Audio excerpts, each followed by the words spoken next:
Hello friends, কালকে হলো ওবির birthday. তো আমি আজকে রাত্রে 12টার সময় ওকে সারপ্রাইজ দেবো, তার জন্য চলে আসলাম আমরা পেস্ট্রি শপে। কিছু একটা নেব, কেক তো নেব না, পেস্ট্রি নেব, কারণ দুদিন পরে আমাদের আবার একটা কিছু সেলিব্রেশন আছে, যার জন্য কেক কাটা হবে। তো আমি ছোট্ট একটা পেস্ট্রি নিয়ে নিলাম, ছোট্ট না বেশ বড়সড় একটা পেস্ট্রি নিয়ে। আর ওর জন্য আমি আগে থেকে একটা গিফট নিয়ে রেখেছিলাম, তোমাদেরকে দেখাচ্ছি। দেখো এই গিফটটা, তার মধ্যে একটা চকলেট লাগিয়ে দিয়েছি, যেটা আমার সিগনেচার আমি লাগাবো। আর আজকে রাত্রের মেনু আমি একদম সিম্পল রেখেছিলাম, কেননা আগের দিনই সবকিছু করে নিয়েছিলাম, তো পরের দিন সবকিছু ফাঁকা ফাঁকাই ছিল। তার জন্য আমি আজকে বানাচ্ছি হলো একদম সিম্পল পুরি বানাচ্ছি। ওই সাইডে আমি মটর বসিয়ে দিয়েছি, আমি বানাবো হলো ঘুগনি। আর বানাচ্ছি হলো শসা দিয়ে, পোস্ত দিয়ে, আলু দিয়ে একটা সবজির মতো, যার মধ্যে আমি বড়িও ঢেলেছিলাম। তো তোমরা কারা কারা এই সবজিটা খেতে পছন্দ করো কমেন্টে জানাবে। তো হয়ে গেল আমার ঘুগনি রেডি।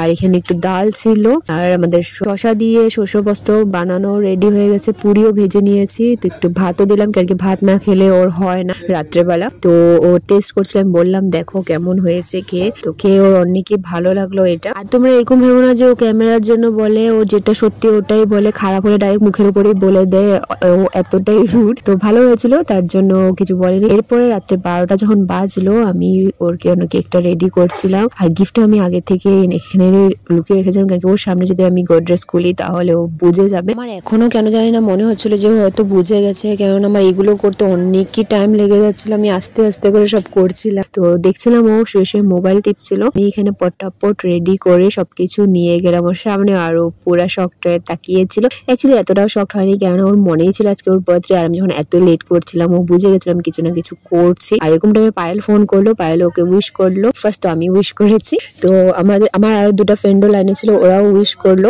ক্যান্ডেল ব্লো করার আগে কি বা উইশ করছিল ভগবানই জানে, অনেক টাইম লাগাচ্ছিল।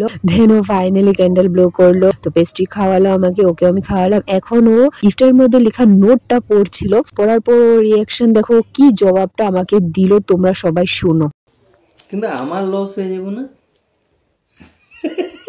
এখন ফ্রেন্ডস, এটা তোমাদের উপরেই ছাড়লাম, তোমরা কমেন্ট করে জানাও যে আমি এমন কি নোট লিখেছিলাম যার পরিবর্তে ও আমাকে এই জবাবটা দিয়েছে। এনিওয়ে ও গিফটটা খুললো, আর খুলে ওর অনেক কি বেশি ভালো লেগেছে। অ্যাকচুয়ালি আমার সত্যি কথা বলতে গেলে মাথায় কিছু আসছিল না যে ওকে কি দেবো এমন। তো এটা দেখে আমার পছন্দ হয়েছিল। এরপর নেক্সট ডে মর্নিং ওকে আমি অপশন দিলাম যে বাইরে খাবে না ঘরে খাবে, দেখতেই পারলে কি চুজ করলো। দেন ওর জন্য বাইরে থেকে সবকিছু অ্যারেঞ্জ করে এনেছিলাম, আর একটা ছোট্ট কেকও এনেছিলাম, কিন্তু কেক ছাড়া বার্থডে পার্টি একদম অসম্পূর্ণ। তো দেখতে পাচ্ছ ghugni, chop, momo, just normal simply খাবার দাবার দিয়ে একটা ছোট মোটো পার্টি করার চেষ্টা করেছি। ও যেহেতু বলেছিল বেশি খরচা করতে না, দুদিন পরে আবার আছে আমাদের এত বড় একটা খরচা। সো দুদিন পরে কি আছে সেটা জানার জন্য অবশ্যই আমার চ্যানেলকে সাবস্ক্রাইব করবে। আর আজকে বার্থডে পার্টিটা কেমন লাগলো কমেন্টে জানাবে, আর যাওয়ার আগে ওকে একটা উইশ করে দিয়ে যাওয়া। বাই।